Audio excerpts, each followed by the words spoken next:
هندوق دلوقتي عند الحاج احمد السفره والانواع اللي هو بيقدمها لنا.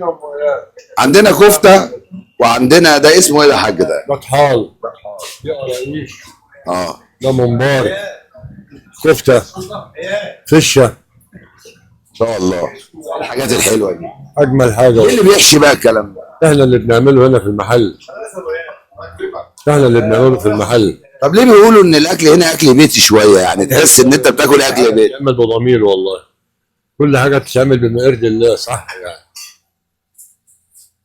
طب انت الاكل ده بتاخد منه لبيتك وانت مروح ساعات؟ طبعا، ويوميا بياخدوا اكل من البيت.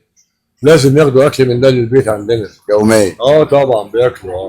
طيب دول بقى يا عم الحاج 4 اطباق، 1 2 3 4 5 اطباق. 5 اطباق دول انت عازمني عليهم صح؟ بتوع انا. طبعا طبعا. و يعني وجبك اكتر من كده. لا ده حلو قوي، هم ال5 دول بتوعي. اكتر من كده. يا رب يخليك.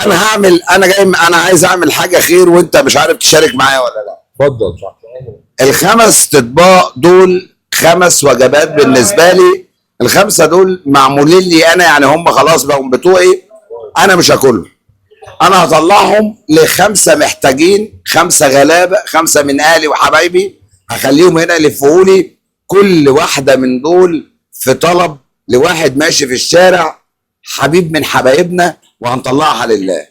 انا طلعت دول، تطلع معايا؟ طبعا هم كلهم لله.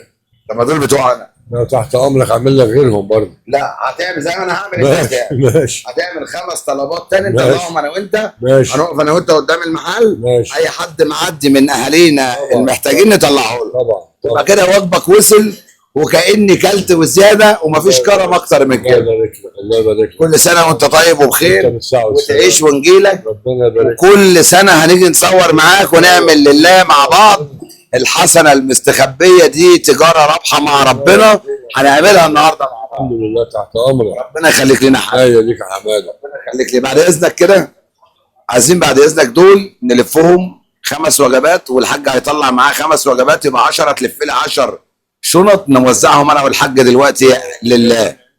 انا كل سنه وانتم طيبين. ضب رقم 1. ربنا يخليك. سلام عليكم. سلام عليكم.